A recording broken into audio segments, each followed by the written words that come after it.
নমস্কাৰ সকলোকে গোলাঘাট জিলাৰ শিক্ষাৰ লগত জড়িত শিক্ষক কৰ্মচাৰীসকলৰ বাবে খুব এটা গুৰুত্বপূৰ্ণ খবৰ ইতিমধ্যে প্ৰকাশ পাইছে কালি আৰু হেতু হৈছে যে যেটো স্কুলৰ সময়সূচী আছিল স্কুল আৰম্ভণি যেটো সময়সূচী আৰু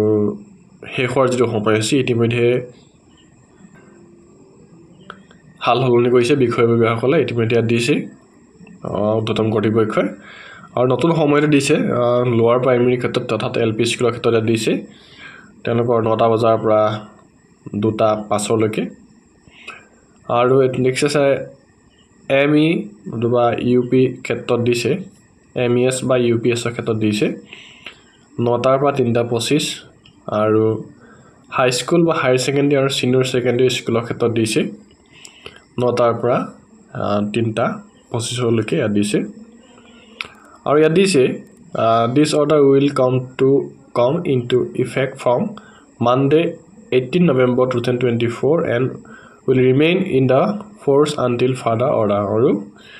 এই নিৰ্দেশনাটো কাইলৰ পৰা অৰ্থাৎ মনডে 18 তাৰিখৰ পৰা আৰম্ভ হ'ব গতিকে সকলো স্কুলৰ সময়সূচী গোলাঘাট জিলাৰ ক্ষেত্ৰত 9টা বজাৰ পৰা আৰম্ভ হ'ব পূৰ্ব সময় আছিল 8টা বজাত আৰু এই 8টা সময় হোৱাৰ কাৰণে যিসকল শিক্ষক কৰ্মচাৰী